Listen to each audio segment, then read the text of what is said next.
বন্ধু, 1 মিনিটে আল্লাহর ওলি হওয়া যায়? কেমনে 1 মিনিটে আল্লাহর ওলি হওয়া যায়? আমি শুরুতে আয়াতে কারিমা তেলাওয়াত করেছি, ইয়া আইয়াতুহান নাফসুল মুতমাইন্না ইরজিই ইলা রাব্বিকি রাদিয়াতাম মারদিয়া ফাদখুলি ফি ইবাদি ওয়াদখুলি জান্নাতি। জোরে জোরে বলেন আল্লাহু আকবার। আল্লাহ তাআলার এই জমিন থেকে যারাই ইবাদত করবে তারাই আল্লাহ পাকের জান্নাতের ভিতরে প্রবেশ করবে। আমার বন্ধুরা, আমার বাবাজিরা, আলোচনার বেশি লম্বা নয়। মুসা পয়গম্বর আল্লাহর ডাক দিয়ে কয়, প্রভু দোয়া কবুল না হওয়ার কারণটা আমি একটু জানতে চাই। 2টা চোখের পানি আমি এই মুহূর্তে আল্লাহর জন্য ফলাইতে চাই। আমার বাবাজিরা, পয়গম্বর মুসা ডাক দিয়া কয়, আল্লাহ কেন তুমি দোয়া কবুল করবা না? আল্লাহ ডাক দিয়া কয়, বন্ধুরে কালিমুল্লাহ, এই মাঠের ভিতরে যতগুলি মানুষ উপস্থিত আছে এদের ভিতরে এমন একজন মানুষ আছে 40 বছর ধরে শুধু আমাকে গালিগালাজ করে, নাফরমানি করে, আমাকে একটা বারের জন্য আল্লাহ বলে ডাক দেয় নাই। জোরে জোরে বলেন নাউজুবিল্লাহ। যেই আল্লাহ খাওয়ায়, যেই আল্লাহ পড়ায়, যেই আল্লাহ সুস্থ রাখছে, আমাকে আপনাকে 2টা পার ভিতরে প্যারালাইজ দিয়া ঘরের ভিতরে শোয়া রাখতে পারতো, হসপিটালের বেডের ভিতরে শোয়া রাখতে পারতো। মাঝে মাঝে হসপিটালে যাইবেন, ইমানটা বড় মজবুত হয়ে যাবে।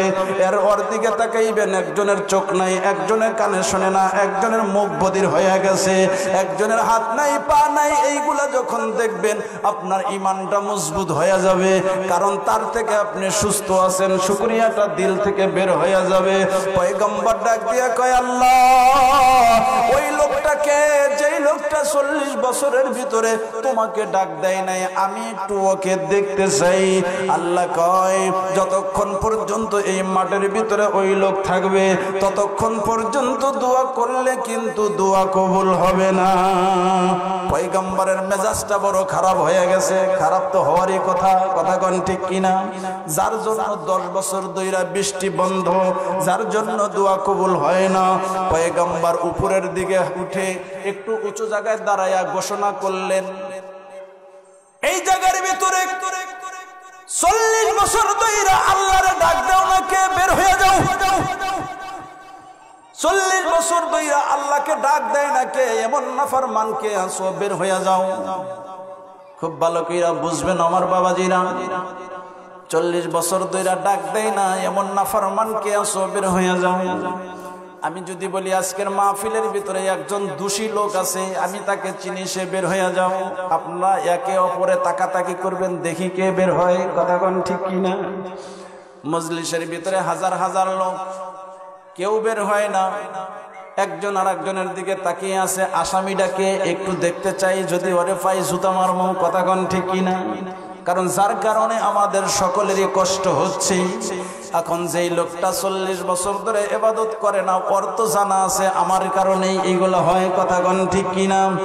আমার বন্ধুরে শুধু জবান দিয়ে ডাক দিলেই মালিক শোনে না, এই অন্তর দিয়ে ডাক দিলেও কিন্তু আল্লাহ শোনে। কথা কোন ঠিক কিনা? আল্লাহ পাককে যদি অন্তর দিয়া বান্দা ডাক দেয়, এই মুখের জবান ছাড়াও কিন্তু আল্লাহ পাক এই অন্তরের ডাকটা শোনে। আল্লাহর বান্দা দেখছে, এখন যদি এখান থেকে বের হয়ে যাই বড় বেইজ্জতি হয়ে যাব। কথা কোন ঠিক কিনা? আর কোন রাস্তা খুঁজে না পাইয়া এখান থেকে যদি বের হই তাহলে আমাকে সবাই দোষী মনে করবে, আর যদি না বের হই বৃষ্টি নামবে না, বড় বেকায়দায় পড়ে গেছে। আমার বন্ধুরে, লোকটার ভিতরের সাথে সাথে একটা কথা মনে হয়ে গেছে, পয়গম্বরের মুখে শুনছিলাম এই জমিনে যত কিছু আছে তার থেকে বেশি দয়া আমার আল্লাহ। জোরে জোরে করুন সুবহানাল্লাহ। সারা পৃথিবীতে যত মানুষ আছে, যত মাখলুকাত আছে, যত কিছু আছে, যা কিছু বলেন সব কিছুর ভিতরে এমন দয়া আছে। ওমা উতিতুম মিনাল ইলমি ইল্লা কলিলা। মুফাসসিরিনে কেরাম এই আয়াতের ব্যাখ্যা করছে ইলমের জন্য, কখনো কখনো দয়ার জন্য। সমুদ্রের ভিতরে যদি একটা সুচ ডুবানো হয়, সুয়ের মাথার ভিতরে যতটুকু পানি আসবে, এই পানি পরিমাণ দয়া ইলম সমস্ত মাখলুকাতরে ভাগ কইরা দিছে। সমুদ্রের পানি পরিমাণ তার থেকে বেশি দয়া আল্লাহ রেখে দিছে। জোরে জোরে কোন সুবহানাল্লাহ।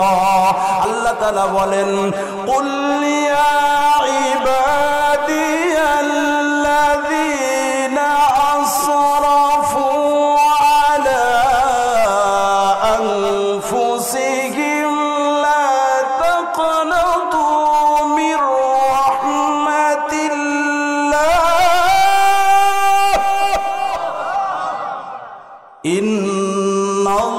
ইন্নাল্লাহা ইয়াগফিরুয যুনুবা জামিআ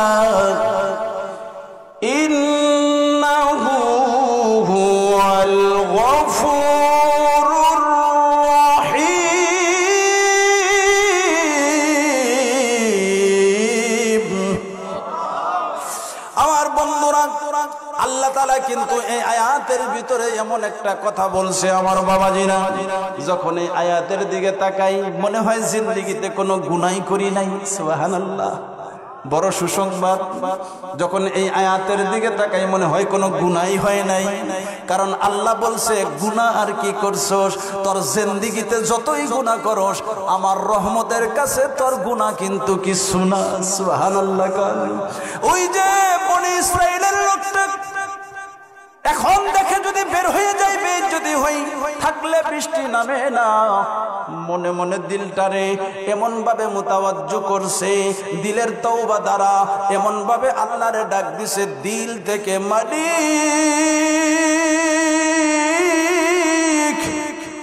40 বছর ইবাদত করি নাই, কোনদিন তো কারোর সাথে বেইজ্জতি করো নাই। 40 বছর নাফরমানি করলাম, কারো সাথেও তো আমাকে একটু অপমান অপদস্থও করলাম না, কারো কাছে আমার গুনাহটারে প্রকাশ তো কইরাও দেও নাই। আজকে যদি এইখান থেকে আমি বের হইয়া যাই, সবাই দেখবে আমি গুনাহগার। আর যদি এইখানে থাকি তুমি বৃষ্টি দিবা না। তোমার পয়গম্বর বলছে, ওগো আল্লাহ, আমি তো শুনছি তোমার ভিতরে অনেক বেশি দয়া, অনেক বেশি দয়া। আমি যদি এখান থেকে বের হয়ে যাই, আমাকে বেইজ্জতি করলে তোমার কি লাভবান হবে? আল্লাহু আকবার। বলার ভঙ্গিটা কেমন দেখেন। আমি যদি বের হয়ে যাই, আমাকে যদি বেইজ্জতি করো, তোমার কি লাভ হবে? আর আমাকে যদি এই মুহূর্তে মাফ কইরা দাও, তোমার কি ক্ষতি বান যাবে? সুবহানাল্লাহ। ওগো আল্লাহ, আজকে যদি এইখানের ভিতরে এই মুহূর্তে আমার পিছনের গুনাহটারে মাফ কইরা এই মুহূর্তে আসমান থেকে যদি বৃষ্টি নামায়া দাও, তোমার কাছে তওবা করলাম, এই জিন্দেগিতে আর কোনোদিন নাফরমানি করব না। জোরে জোরে কোন সুবহানাল্লাহ। জীবনে না করিলাম বন্দেগি, গুনাহ করে কাটাইলাম জিন্দেগি, তওবা করে আবার তওবা ভাঙ্গিলাম, অবশেষে খাঁটি তওবা করিলাম। আমার বাবাজিরা, দুইটা হাত উপরের দিকে উঠান, দুইটা হাত উপরের দিকে উঠান। আল্লাহর কাছে এই মুহূর্তে বলেন, আল্লাহ, আজকের মাহফিল থেকে গুনাহ মুক্ত করে বের কইরো আমাদের। আল্লাহ, আজকের পর থেকে তোমার নাফরমানি কোনোদিন করব না। আল্লাহ, আমাদের সকলকে মাফ কইরা দাও। সকলে বলেন আমিন। আরো জোরে বলেন আল্লাহুম্মা আমিন। মদিনা যাইতে পারলাম না, মদিনা দেখতে পারলাম না, অসহায় তাই এত দূরে রই, আমি অসহায় তাই এত দূরে রই, তবু সালাম জানাই মদিনা, যাইতে পারলাম না মদিনা, দেখতে পারলাম না। সবাই দুইটা হাত উপরের দিকে উঠাই, একটু নাড়াচাড়া দেই। এখন বলেন, আমি অসহায় তাই এত দূরে রই, তবু সালাম জানাই মদিনা, যাইতে পারলাম না মদিনা, দেখতে পারলাম। একটু মোহব্বত নিয়ে মদিনা নাম কত সুন্দর,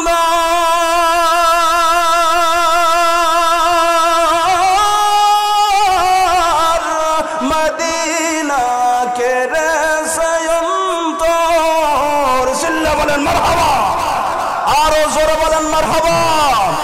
মদিনার নাম কত সুন্দর, মদিনা কে রে সয়ন্তর,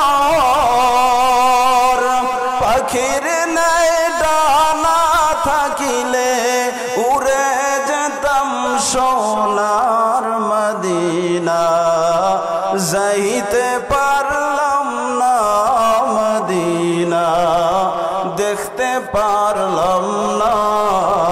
সিল্লা বলেন মারহাবা। আল্লাহ আজকের মাহফিলে যতগুলা শ্রোতা উপস্থিত হয়েছে এই মুহূর্তে প্রত্যেকটা শ্রোতাকে মক্কা মদিনার মুসাফির বানাইও, সকলে বলেন আমিন। আরো একবার বলেন আল্লাহুম্মা আমিন।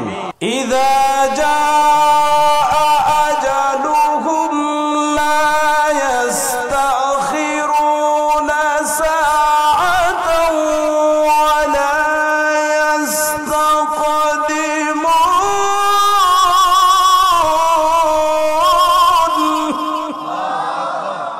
আমার বন্ধুরে, এই জমিনের ভিতরে আজরাইল কারো কাছে অনুমতি নেয় না। আজরাইল এই জমিনের ভিতরে কারো কাছে অনুমতি নিয়ে কিন্তু কারো হায়াত নেয় না, জীবন নেয় না। কথা কোন ঠিক কিনা? কিন্তু এই জমিনের ভিতরে একজন মানুষের কাছে আইসা আজরাইল ধন্না ধরে বসে থাকছি। সুবহানাল্লাহ। একজনের কাছে আইসা আজরাইল কিন্তু রূহ বের করার সরাসরি পারমিশন পায় নাই। আজরাইল রূহ বের করার জন্য দরজার সামনে কিন্তু অনুমতির জন্য অপেক্ষাবান। সুবহানাল্লাহ। বলতেছিলাম যেই নবীর উম্মত, ওই নবীর পাওয়ার, ওই নবীর ক্ষমতা, কেমন ক্ষমতার কেমন পাওয়ার। এই জমিনের ভিতরে কারো কাছে আজরাইল কোনদিন অনুমতি নিয়ে রূহ নেয় নাই। কিন্তু পয়গম্বর 3 দিন যাবত অসুস্থ হয়ে ঘরের ভিতরে শুয়ে আছে। কয়দিন? আরো জোরে কন। 3 দিন ধরে অসুস্থ হয়ে ঘরের ভিতরে শোয়া। হঠাৎ কইরা দরজার ভিতরে কে যেন করাঘাত মাইরা দিছে। আল্লাহর নবীর মেয়ে হযরত ফাতেমা পয়গম্বরের ডাক দিয়ে কই, বাবা এই যে ঘরের ভিতরে কে যেন আঘাত করলো, দরজার ভিতরে কে যেন টোকা মারলো, একটু দরজাটা খুলি। কয় যাও। নবীর মেয়ে ফাতেমা যখন দরজাটারে খুলছে, খোলার পরে এমন অবস্থা, এমন দৃশ্য দুনিয়াতে আর কোনোদিন দেখে নাই। সাথে সাথে দরজাটারে লাগাইয়া দিছে। বাবার কাছে ডাক দিয়ে কয়, আব্বা এমন একজন লোককে দরজার সামনে দাঁড়ানো দেখলাম, এই লোকটাকে আমি কোনোদিন ঘরের ভিতরে ঢুকতে দেব না। পয়গম্বর ডাক দিয়ে কয়, কেন দিবা না? কয় এমন লোক আমি এই জমিনে আর কোনোদিন দেখি নাই। তাফসীরের কিতাবের ভিতরে লেখছে, 2 কিতাবে আমি 2 রকম দেখছি। এক কিতাবের ভিতরে লেখছে পাও 2টা জমিনে, মাথাটা যেমন আসমানি। সুবহানাল্লাহ। হাদিসে পাকের ভিতরে পয়গম্বর বলে আজরাইলের দেহটা এত বড় মাথার উপরে যদি আটলান্টিক মহাসাগরের পানি যদি পুরাটাই মাথার উপরে ঢেলে দেওয়া হয়, মাথা থেকে পা পর্যন্ত পানি আস্তে আস্তে সমস্ত পানি শুকাইয়া যাবে। সুবহানাল্লাহ। ছোটখাটো দেহ নাকি? মাথার উপরে যদি গোটা দুনিয়ার সাগরের পানি যদি ঢেলে দেওয়া হয়, মাথা থেকে জমিন পর্যন্ত পানি কিন্তু গড়াইয়া পড়বে না, সব শুকাইয়া যাবে। এত বড় বিশাল দেহ। তাফসীরের কিতাবে লেখে ফাতেমা যখন তাকাইয়া দেখছে জমিন থেকে আসমান পর্যন্ত এত বড় মানুষ কোনদিন আর দেখে নাই। আব্বাকে ডাক দিয়া কয়, গো বাবা, এই লোক তো আমি কোনদিন দেখি নাই, এত ভয়ঙ্কর, চোখ দুইটা নীল বর্ণের, এত ভয়ঙ্কর আকৃতির মানুষ কোনদিন দেখি নাই। এই লোকটাকে ঘরের ভিতরে ঢুকতে দেওয়া যাবে না। নবী আমার কয়, ফাতেমা রে, যিনি ঘরের দরজার সামনে দাঁড়ানো তিনি কিন্তু কোনো ঘরে ঢুকতে অনুমতি লাগে না। নবী তো বুঝছে কে আইছে, তাই না? এই লোকটা ঘরে ঢুকতে কোনো অনুমতি লাগে না। ফাতেমা বলে, তাহলে কে কে এত পাওয়ারফুল? কয়, যিনি দরজার সামনে দাঁড়ানো তিনি যখন ঘরের ভিতরে ঢোকে মেয়ের কাছ থেকে বাবাকে ছিনাইয়া নেয়, স্ত্রীর কাছ থেকে স্বামীকে নিয়ে নেয়, সন্তানের কাছ থেকে বাবাকে নিয়ে নেয়, আবার বাবার কাছ থেকে সন্তানকে কেড়ে নেয়, কোনোদিন কারো কাছে অনুমতি লাগে না। কয়, তাহলে তো এইটা আজরাইল। সুবহানাল্লাহ। তাহলে এটা আজরাইল। হযরত ফাতেমা ডাক দেয়, কয়, বাবা, এই ঘরের ভিতরে আমি আর আপনি ছাড়া কেউ নাই, তাহলে আজরাইল কেন আইলো, কেন আসলো এখানে? এইখানে তো আমি আর আপনি ছাড়া কেউ নাই। পয়গম্বর ডাক দিয়া বলে, ফাতেমা রে, আজকে তোমার বাবার এই জমিন থেকে চলে যাওয়ার শেষ দিন, এই জন্য আসছি। ফাতেমা কয়, না না, যাইতে দেব না। আজরাইলকে ঘরের ভিতরে ঢুকাইছি, যাইয়া সালাম দিয়া আসসালাতু ওয়াসসালামু আলাইকা ইয়া রাসূলুল্লাহ বলে নবীকে ডাক দিয়া কয়, পয়গম্বর, আপনার কাছে অনুমতি চাই। আল্লাহ আপনাকে সুসংবাদ দিয়েছে, অফার করছে, আপনি যদি চান যতদিন মন চায় এই দুনিয়ায় থাকতে পারবেন, আর যদি মন চায় এখনই আমার সাথে যাইতে পারেন। সুবহানাল্লাহ। এটা কার মর্যাদা? আমার আপনার পয়গম্বরের মর্যাদা। সুবহানাল্লাহ। আর কারো কাছে অনুমতি চাবে না।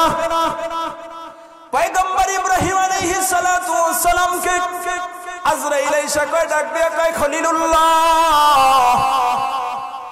আপনাকে নিতে আইছি, যাইতে হবে।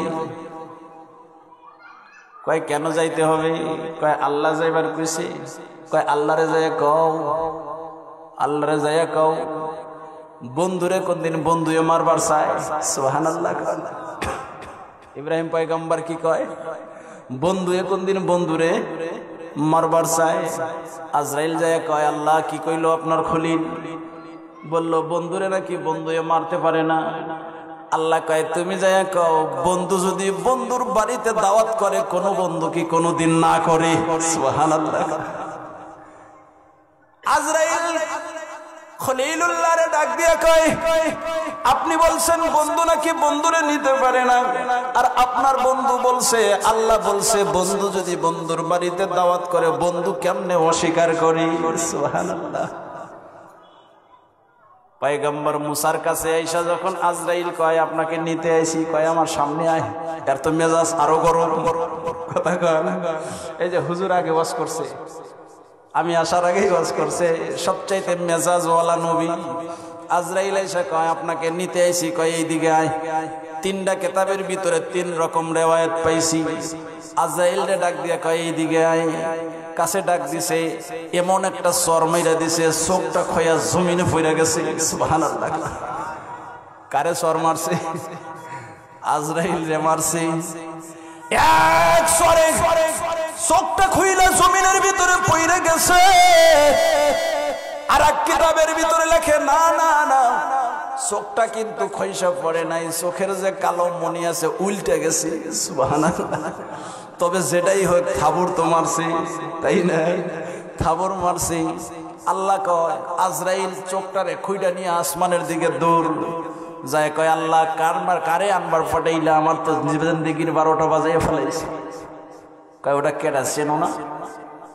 সবচাইতে মেজাজওয়ালা নবী, যার জালালি মেজাজের কারণে এক থাবরে ফেরাউনের এক কর্মচারীর জিন্দেগি শেষ করে দিয়েছে। যখন রাগ উঠত, কিতাবের ভিতরে লেখছে মাথার চুলগুলা তার কাটার মতো টুপি নিয়ে উপরের দিকে দাঁড়ায় যেত। সুবহানাল্লাহ। একবারে শরীরের পশমগুলা আছে পাঞ্জাবির উপর দিয়ে ভেদ করে তার কাটার মতো বের হয়ে যেত। এমন মেজাজ। কয়েকটা নবীর উপাধি লকাব আল্লাহ তাআলা দিয়েছিলেন, তার ভিতরে মুসাকে দিয়েছিলেন কালিমুল্লাহ উপাধি। বেশি কথা যিনি বলেছেন কালিমুল্লাহ উপাধি দিয়েছিলেন। এই দুঃখ আর ক্ষোভে আঘাত নিয়ে, ব্যথা নিয়ে পয়গম্বর জায়নামাজে বসে আল্লাহর সাথে একটু অভিমান। সুবহানাল্লাহ। অভিমান, কেমন অভিমান? আল্লাহর পয়গম্বর ডাক দিয়ে কয় প্রভু,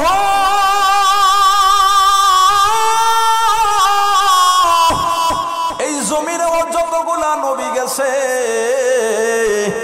তার ভিতরে মুসার নাম দিলা তুমি কালিমুল্লাহ, ইব্রাহিম পয়গম্বরের নাম দিয়া দিলা খলিলুল্লাহ। সুবহানাল্লাহ। আদম পয়গম্বরের নাম দিয়া দিয়েছিলা তুমি সফিউল্লাহ,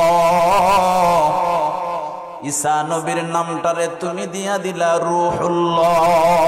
সুবহানাল্লাহ। তুমি তো সব নবীরে সবকিছু দিয়া দিছাও, আমারে কি দিলা? সুবহানাল্লাহ। সবচাইতে কাছের বন্ধু না? মুসা নবী দেখতে চাইছে, পায় নাই। খলিলুল্লাহ দেখতে চাইছে, পায় নাই। রূহুল্লাহ দেখতে চাইছে, পায় নাই। আমার আপনার পয়গম্বর দেখতে চাই নাই, কিন্তু ডাইকা দাওয়াত কইরা বাড়িতে নিয়ে গেছে। আল্লাহু আকবার।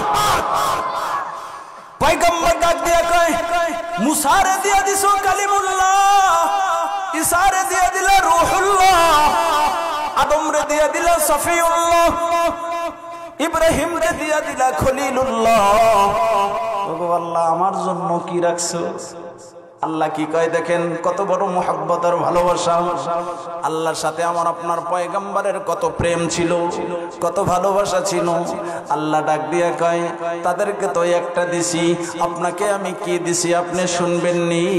আল্লাহ ডাক দিয়া কয় আমি আপনাকে দিছি, এক নাম্বার হলো আপনার উপরে আপনার বাবার নাম হলো আব্দুল্লাহ। কি নাম? আপনার বাবার নাম হলো আব্দুল্লাহ, আমার নামের সাথে সম্পর্ক আছে। আপনার উপরে যে কিতাব নাজিল করছি ওই কিতাবের নাম হইল কালামুল্লাহ। আপনার বাবার নাম আব্দুল্লাহ, আপনার উপরে যে কিতাব নাজিল করছি ওইটার নাম হলো কালামুল্লাহ। আমি আপনাকে যে উপাধিটা দিয়ে দিছি ওইটাও আমার নামের সাথে সম্পর্ক, ওইটা আর কিছু না, ওইটা আমি দিয়া দিছি হাবিবুল্লাহ। জোরে জোরে বলেন সুবহানাল্লাহ। সবচাইতে কাছের বন্ধু খলিলুল্লাহর উপাধি। খলিলুল্লাহর তাফসীর করছে মুফাসসিরিনে কেরাম। আপনি মনে করেন এমপি সাহেবের বাড়িতে যাইতে চান, যাইতে পারেন না। এমপির বাড়িতে যাইতে চান, যাওয়ার অনুমতি নাই। একদিন, 2 দিন, 3 দিন মেয়রের সাথে, চেয়ারম্যানের সাথে, কমিশনারের সাথে কথা বলতে বলতে বলতে বলতে একদিন পারমিশন পাইছেন। আর হাবিবুল্লাহ মানে যিনি দরখাস্ত ছাড়াই সরাসরি এমপি তাকে ডাকছে। সুবহানাল্লাহ। আমার বন্ধুরে ওই যে আজরাইল দাঁড়াইয়া ফাতেমার অনুমতি নিয়া দরজাটারে খুইলা দিছে। পয়গম্বরের ঘরের ভিতরে ঢুইকা আজরাইল কয় আপনি চাইলে থাকতে পারেন, যাইতেও পারেন। কয় আমি কিছুই বলবো না, আমার একজন বন্ধু আছে, তাকে আসতে দাও। সুবহানাল্লাহ। বন্ধু হলো জিবরাইল। কথা কন ঠিক কিনা? জিবরাইল চলে আসছে। পয়গম্বর কয় ও বন্ধু, এই যে আজরাইল আমাকে নিতে আইছে, আমি গেলে ভালো হবে না থাকলে ভালো হবে, তুমি কও। জিবরাইল ডাক দিয়া কয় ইয়া রাসূলুল্লাহ, আল্লাহ বলছে আমার বন্ধু যদি কিয়ামত পর্যন্ত থাকতে চায় থাকতে দিবা, আর বন্ধু যদি আসতে চায় নিয়ে আসবা, জোর করে আনবা না। তবে পয়গম্বর আপনার মাসুক আল্লাহ আপনার জন্য দস্তরখানা বিছাইয়া বসে আছে। সুবহানাল্লাহ। আপনার জন্য অধীর আগ্রহে আপনার সাথে দেখা করার জন্য পাগল হয়ে বসে আছে। এই জমিনে না থাইকা যদি আল্লাহর সাথে দেখা করতে যান, এইটাই সবচাইতে বেশি ভালো হয়।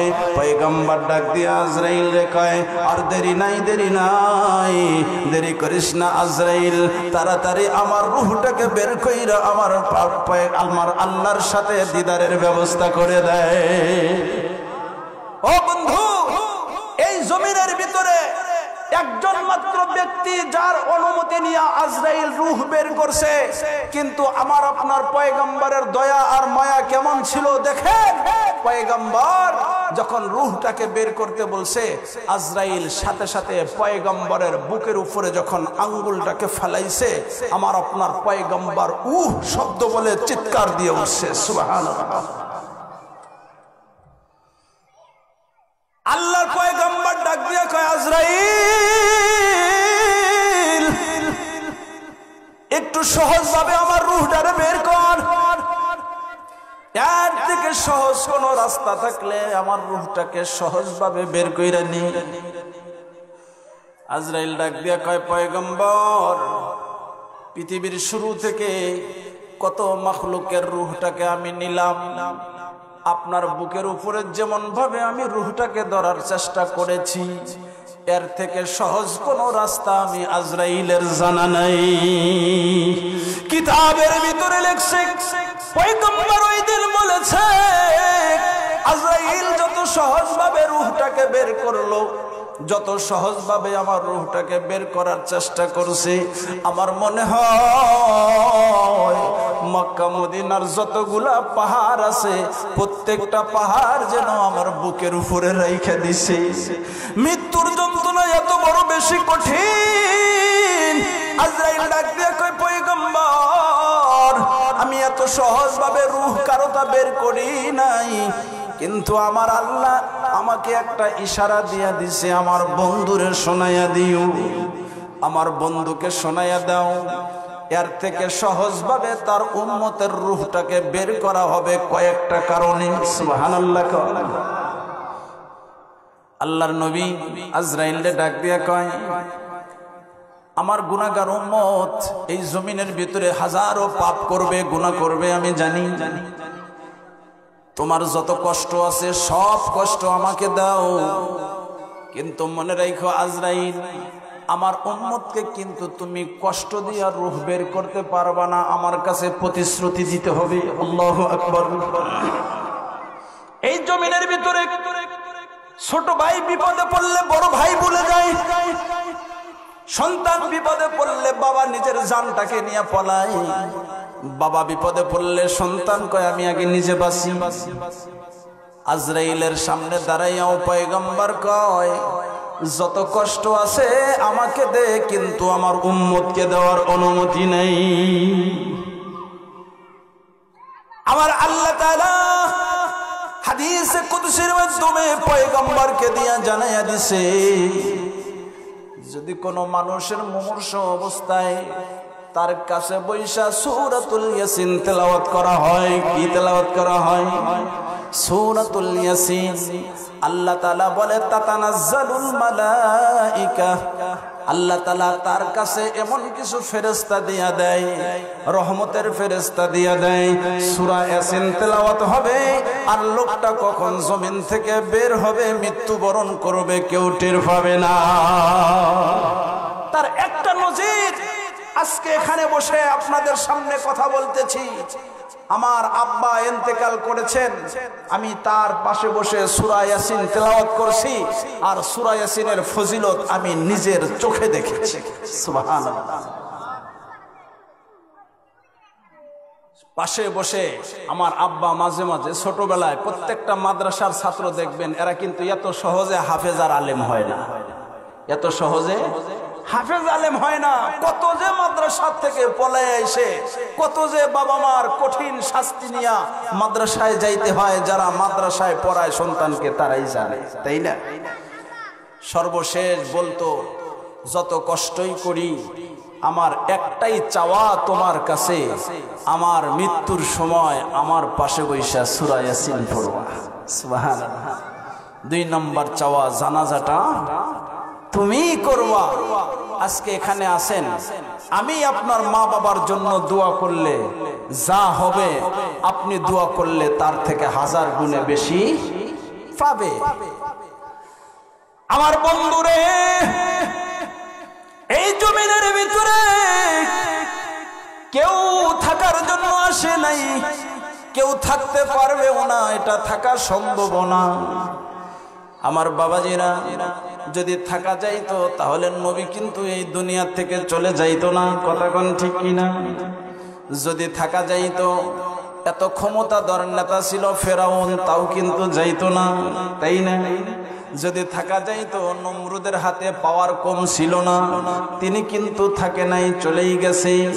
আমার আপনারও যাইতে হবে, তাই যাওয়ার আগে নিজের আমলটাকে সোজা কইরা যাইতে হবে, কথা কোন ঠিক কিনা?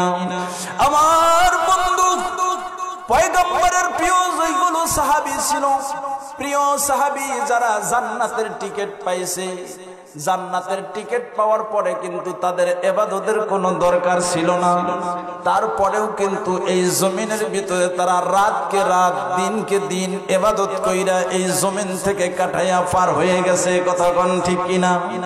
আমি আর আপনি এখন পর্যন্ত কোন মুখ দেখা এখনো ফজরের নামাজটা কাজা করি? এখন পর্যন্ত কি দেখলাম? আমি আর আপনি কোন হিসাবে রইলাম?